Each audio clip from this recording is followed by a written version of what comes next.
السلام علیکم، میں ہوں ساجد علی امیر۔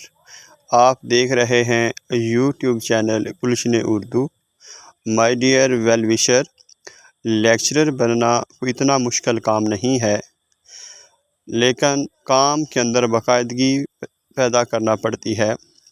آپ باقاعدگی سے مطالعہ جاری رکھیں تو انشاءاللہ تعالی لیکچرر تو کیا، کوئی بھی مقابلہ جاتی امتحان ہوگا تو وہ آپ کے لیے انتہائی آسان ہوگا، لیکن آپ نے صرف اپنے کام میں اور مطالعہ میں باقاعدگی پیدا کرنی ہے۔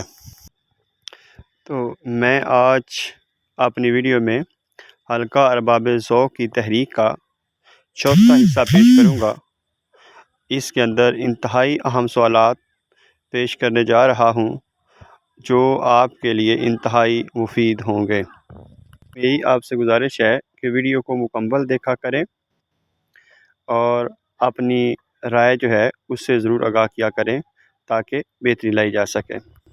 تو سوال نمبر 1 ہے، بڈھا دریا، چنبیلی، جلی مٹی کی خوشبو اور سبز پوش کس کے افسانے ہیں؟ تو اس کا جواب ہے غلام ثقلین نقوی۔ تو سوال نمبر 2 ہے، مہذب شیشہ، کردار، لمحہ، گمنام اور گناہگار کس کے افسانے ہیں؟ تو اس کا جواب ہے مسعود مفتی۔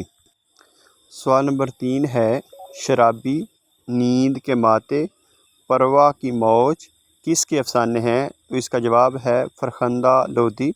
سوال نمبر 4 ہے، حلقہ ارباب ذوق کی تنقیدی جہت کس نے متعین کی؟ اس کا جواب ہے میرا جی۔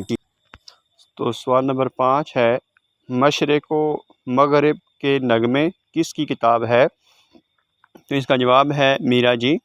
سوال نمبر 6 ہے، میرا جی کا اساسی نظریہ کیا ہے؟ تو اس کا جواب ہے شعر و ادب زندگی کے ترجمان ہیں۔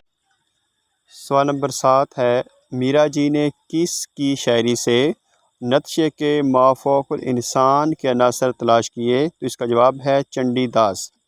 سوال نمبر 8 ہے، ریاض احمد کی تنقید کی امتیازی جہت کیا ہے؟ تو اس کا جواب ہے نفسیات۔